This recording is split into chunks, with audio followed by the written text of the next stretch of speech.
வணக்கம். தமிழ் ஃபுட் கார்னரில் இன்றைக்கி கத்திரிக்காய் சட்னி பண்ண போகிறோம்.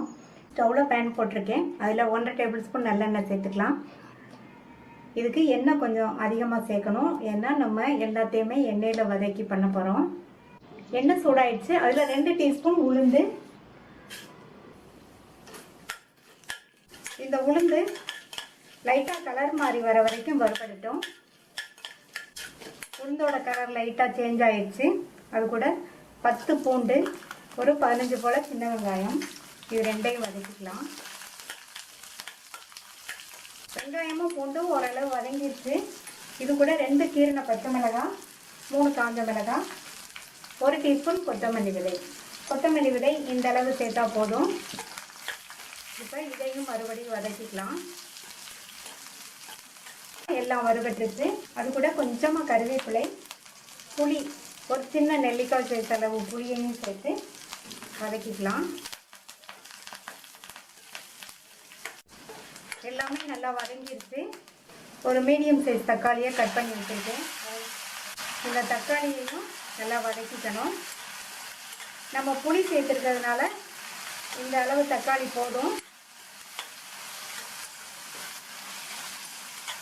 தக்காளி ஓரளவு வதங்கியிருக்கு. 100 கிராம் கத்திரிக்காயை இந்த மாதிரி சின்ன சின்ன துண்டுகளாக கட் பண்ணி தண்ணியில் போட்டு வச்சுருக்கேன். அந்த கத்திரிக்காயை இதில் சேர்த்துட்டு இந்த சட்னிக்கு தேவையான அளவு உப்பையும் சேர்த்து வதக்கிக்கலாம். இந்த கத்திரிக்காய் நல்லா வதங்கி வரணும். அப்போ தான் சட்னியோட டேஸ்ட் நல்லாயிருக்கும். இந்த சட்னிக்கு நம்ம கத்திரிக்காயோட பூண்டு வெங்காயம்லாம் நிறைய சேர்த்து வதக்கிருக்கிறதுனால கத்திரிக்காயில் செஞ்ச சட்னி மாதிரியே இருக்காது.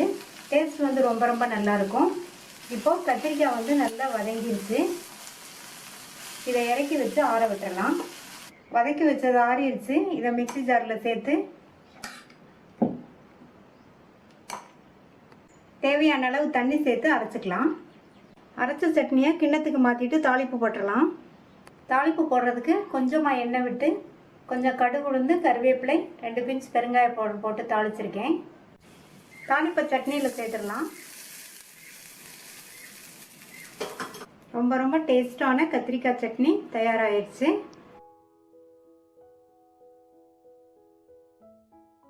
ஈஸி கத்திரிக்காய் பச்சடி பண்ண போகிறோம்.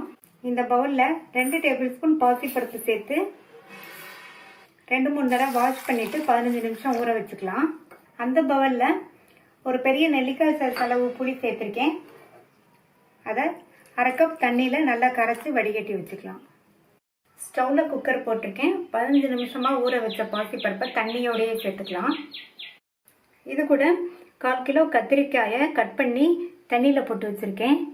இந்த சைஸ்க்கு கட் பண்ணிக்கோங்க. இதையும் சேர்த்துக்கலாம்.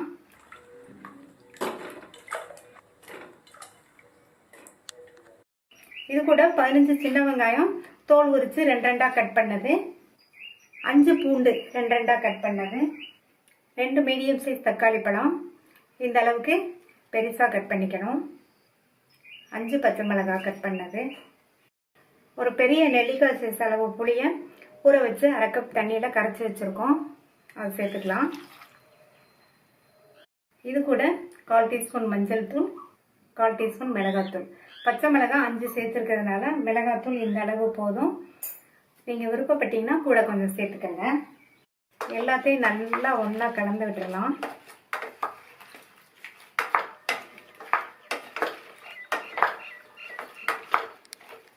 இது கூட கொஞ்சம் தண்ணி சேர்த்துக்கலாம். காயெல்லாம் முங்குற அளவுக்கு தண்ணி சேர்க்கணும்.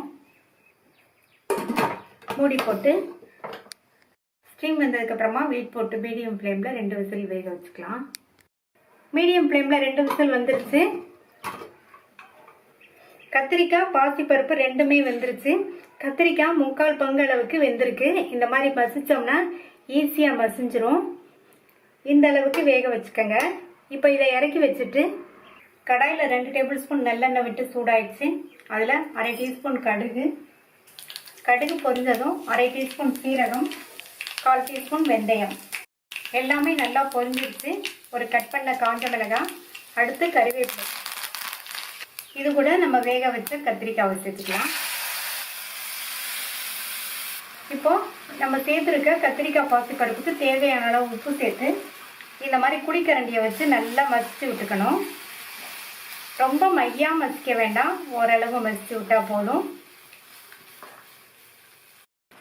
கத்திரிக்காயை 3/4 பங்கு அளவுக்கு வேக வச்சதுனால இந்த மாதிரி லேசாக மசிச்சு விட்டாலே மசிஞ்சிரும். இந்த மாதிரி குழிக்கரண்டியை வச்சு மசிச்சு விட்டுக்கோங்க. மசிச்சு விட்டாச்சு. இது அப்படியே ஒரு 2-3 நிமிஷம் எல்லாம் ஒன்று சேர்ந்து கொதிக்கட்டும். இந்த கத்திரிக்காய் பச்சடியை ரொம்ப ஈஸியாக செஞ்சிடலாம். குக்கரில் எல்லாத்தையும் சேர்த்து 2 விசில் வேக வச்சாலே போதும். ரொம்ப ஈஸியாக வேகமாக இந்த பச்சடி ரெடி ஆயிரும். இது சூடான சாதத்தில் போட்டு சாப்பிட்றதுக்கு ரொம்ப அருமையாக இருக்கும். அது தவிர இட்லி, தோசை, சப்பாத்தி எல்லாத்துக்கும் தொட்டு சாப்பிட்றதுக்கும் நல்லா இருக்கும். 2-3 நிமிஷமா எல்லாம் ஒன்று சேர்ந்து கொதிச்சிருச்சு. கத்திரிக்காய் பச்சடி ரெடி ஆயிடுச்சு. கடைசியாக பொடியாக கட் பண்ண கொத்தமல்லி இலைகளையும் சேர்த்துடலாம். இன்னும் நல்லா கமகமன் வாசனையோட சூப்பராக இருக்கும்.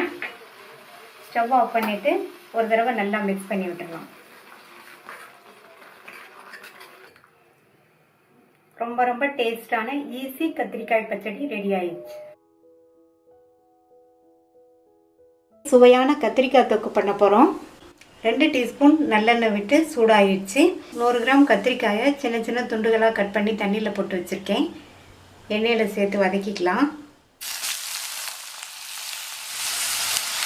சேர்த்துட்டு நல்லா நிதானமான தீயில சுருளை இந்த கத்திரிக்காயை நல்லா வதக்கிக்கணும். இந்த மாதிரி எண்ணெயிலே வதக்கி பண்ணுறதுனால இந்த தொக்கோட சுவை வந்து ரொம்ப ரொம்ப நல்லாயிருக்கும். கத்திரிக்காய் நல்லா கலர் மாதிரி வதங்கி சாஃப்ட் ஆயிடுச்சு. இப்போ இதை தனியாக எடுத்து வச்சு ஆறுனதுக்கப்புறமா மிக்ஸி ஜாரில் சேர்த்து மையாக அரைச்சிடாமல் பிப்பரில் போட்டு 4-5 சுற்றி எடுத்துக்கலாம். கடாயில் 1 டேபிள் ஸ்பூன் நல்லெண்ணெய் விட்டுருக்கேன். சூடாயிடுச்சு. அதில் 1/2 டீஸ்பூன் கடுகு, 1/2 டீஸ்பூன் உளுந்து, அது கூட 1/4 டீஸ்பூன் சீரகம், கொஞ்சமாக கருவேப்பிலை, ஒரு காஞ்ச மிளகாய் 2ஆக கட் பண்ணது, 1/2 கப் அளவுக்கு சின்ன வெங்காயம். இதுக்கு மெயினாக சின்ன வெங்காயம் தான் ரொம்ப நல்லாயிருக்கும். இல்லாட்டி நீங்கள் பெரிய வெங்காயம் சேர்த்துக்கங்க. இதை நல்ல கலர் மாதிரி வர அளவுக்கு வதக்கணும். வெங்காயம் லேசாக கலர் மாதிரி வதங்கிடுச்சு. இது கூட 1 டீஸ்பூன் இஞ்சி பூண்டு பேஸ்ட் சேர்த்துட்டு இதனுடைய பச்சை வாசனை போகிற அளவுக்கு வதக்கிக்கங்க. அடுத்து 2 பெரிய தக்காளியை இந்த மாதிரி கட் பண்ணி வச்சுருக்கேன். அதை சேர்த்துட்டு கொஞ்சம் உப்பு சேர்த்துட்டு தக்காளி நல்லா வதங்கணும். மூடி வச்சிடலாம். தக்காளி நல்லா வதங்கி மசிஞ்சு வரட்டும். தக்காளி எல்லாம் நல்லா மசிஞ்சிருச்சு. இது கூட 1/4 டீஸ்பூன் மஞ்சள் தூள், 1/4 டீஸ்பூன் சீரகத்தூள், 1 டீஸ்பூன் தனி மிளகாத்தூள். மிளகாத்தூள் வந்து உங்கள் காரத்துக்கு தகுந்தபடி நீங்கள் சேர்த்துக்கங்க. 1/2 டீஸ்பூன் மிளகுத்தூள் சேர்த்துருக்கேன்.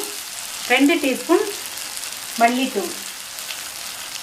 எல்லாம் சேர்த்ததுக்கப்புறமா ஒரு கை அளவு தண்ணி தெளிச்சிட்டு இதை நல்லா வதக்கி விட்டுக்கலாம். இதனோட பச்சை வாசனை எல்லாம் போய் நல்ல மேலே எண்ணெய் தெளிஞ்சு வரும். அது வரைக்கும் வதக்கிக்கலாம். ஓரங்கள்லாம் நல்லா எண்ணெய் பிரிஞ்சு வந்துடுச்சு. அரைச்சி வச்சு அந்த கத்திரிக்காய் விழுதை சேர்த்துடலாம். கத்திரிக்காய் விழுதை சேர்த்ததுக்கப்புறமா மிக்ஸி ஜாரை கழுவி கொஞ்சமாக தண்ணி சேர்த்துடலாம். இப்போ நல்லா கலந்து விட்டுருங்க. நல்லா ஒன்றா கலந்து விட்டாச்சு. இதுக்கு தேவையான அளவு உப்பு சேர்த்துடலாம். தக்காளி வதக்கும் போது கொஞ்சம் உப்பு சேர்த்தோம், பார்த்து கரெக்டாக சேர்த்துக்கணும். உப்பு சேர்த்து கலந்து விட்டுட்டு மூடி வச்சு சிம்மில் இருக்கட்டும். ஒரு 5 நிமிஷம் வதங்கிட்டு இருக்கட்டும். சிம்லேயே வச்சு 5 நிமிஷம் போல் நல்லா வதங்கிடுச்சு. சின்ன நெல்லிக்காய் சைஸ் அளவு புளியை கரைச்சி நல்லா வடிகட்டி வச்சுருக்கேன். அதை இதில் சேர்த்துடலாம். சேர்த்துட்டு கலந்து விட்டுருங்க. இந்த ஸ்டேஜில் உப்பு போதுமா என்னன்னு மட்டும் செக் பண்ணிக்கோங்க. மூடி வச்சிடலாம். சிம்மில் வச்சு ஒரு 2-3 நிமிஷம் இருக்கட்டும். புளியோட பச்சை வாசனையும் போயிடும். 2-3 நிமிஷம் ஆச்சு. தொக்கு சூப்பராக ரெடி ஆயிடுச்சு. கடைசியாக பொடியாக கட் பண்ண கருவேப்பிலையை சேர்த்துடலாம். சேர்த்துட்டு நல்லா மிக்ஸ் பண்ணி விட்டுடலாம். அவ்வளோதான், டேஸ்டியான கத்திரிக்காய் தொக்கு ரெடி ஆயிடுச்சு. ஸ்டவ் ஆஃப் பண்ணிடலாம்.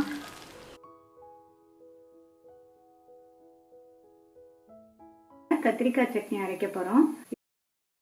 கடாயில் 2 டீஸ்பூன் எண்ணெய் விட்டு சூடாயிடுச்சு. அதில் 1/2 டேபிள் ஸ்பூன் உளுந்தம்பருப்பு, 1/2 டேபிள் ஸ்பூன் கடலைப்பருப்பு, இது ரெண்டையும் வறுத்துக்கலாம். இதனோட கலர் வந்து லைட்டாக மாறி வரும்போது நம்ம மற்றது சேர்க்கணும்.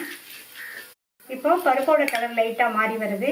அது கூட 5 பச்சை மிளகாய், கீரின பச்சை மிளகாய், அது கூட 7-8 சின்ன வெங்காயம் கட் பண்ணது, 3 பூண்டு, இதையும் இது கூட சேர்த்து வதக்கிக்கலாம். சின்ன வெங்காயத்துக்கு பதில் ஒரு சின்ன சைஸ் பெரிய வெங்காயம் இருந்தால் கட் பண்ணி சேர்த்துக்கோங்க. எல்லாமே வதங்கிடுச்சு. இது கூட ஒரு சின்ன நெல்லிக்காய் சைஸ் அளவு புளியை வந்து இந்த மாதிரி பிச்சு பிச்சு சேர்த்துட்டோம்னா நல்லா வதங்கிடும், ஈஸியாகவும் அரைபட்டுரும். புளி சேர்த்து 1 நிமிஷம் போல் வதக்கி விட்டுக்கலாம். புளியும் வதங்கிடுச்சு. ஒரு பிளேட்டில் எடுத்து மாற்றி வச்சிடலாம். அதே கடாயிலேயே மறுபடியும் 2 டீஸ்பூன் எண்ணெய் விட்டு சூடாயிடுச்சு. 100 கிராம் கத்திரிக்காயை கழுவி தண்ணியில் போட்டிருக்கேன். இதை இந்த எண்ணெயில் சேர்த்துடலாம்.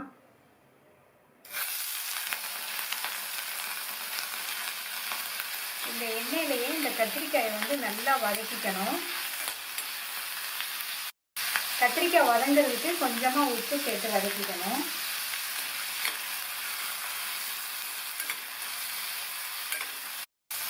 இந்த கத்திரிக்காய் நல்லா வதங்கி வரணும் எண்ணெயில். அந்த அளவுக்கு வதக்கினாதான் சட்னி வந்து நல்லா இருக்கும். இந்த சட்னி ரொம்ப சுவையாக இருக்கும். கத்திரிக்காயில் அரைச்ச மாதிரியே இருக்காது. அந்த அளவுக்கு ரொம்ப நல்லா இருக்கும். கத்திரிக்காய் நல்லா வதங்கிருச்சு. இந்த அளவுக்கு நல்லா வதக்கிக்கணும். அப்போ தான் சட்னியோட டேஸ்ட் வந்து நல்லா இருக்கும். இப்போ ஸ்டவ் ஆஃப் பண்ணிவிட்டு ஆற வச்சிடலாம். எல்லாம் நல்லா ஆறிடுச்சு. மிக்ஸி ஜாரில் சேர்த்துடலாம். ஃபஸ்ட்டு பருப்பெல்லாம் சேர்த்துருக்கிறதுனால இதை சேர்த்துட்டு 4 சுற்று சுற்றிட்டு அதுக்கப்புறமா கத்திரிக்காய் போட்டு அரைச்சிக்கலாம். இந்த மாதிரி 4 சுற்றி சுற்றிட்டு அது கூட வதக்கி வச்ச கத்திரிக்காயை சேர்த்துடலாம். இது கூட ஃப்ரெஷ்ஷான கொத்தமல்லி இலை கொஞ்சம், சட்னிக்கு தேவையான அளவு உப்பு, தேவையான அளவு தண்ணி சேர்த்து அரைச்சிக்கலாம். சட்னி அரைச்சாச்சு. கிண்ணத்துக்கு மாற்றிட்டு தாளிப்பு போட்டுடலாம். கடாயில் 1 டீஸ்பூன் எண்ணெய் விட்டு சூடாயிடுச்சு. அதில் 1/2 டீஸ்பூன் கடுகு உளுந்து, கருவேப்பிலை, ஒரு சின்ன காஞ்ச மிளகாய் கட் பண்ணது, 2 பீஸ் பெருங்காய பவுடர். தாளிப்பை சட்னியில் சேர்த்துடலாம். சுவையான கத்திரிக்காய் சட்னி ரெடி ஆயிடுச்சு. இந்த சட்னியை ட்ரை பண்ணி பார்த்துட்டு உங்கள் கமெண்ட்ஸை சொல்லுங்கள். தேங்க்யூ.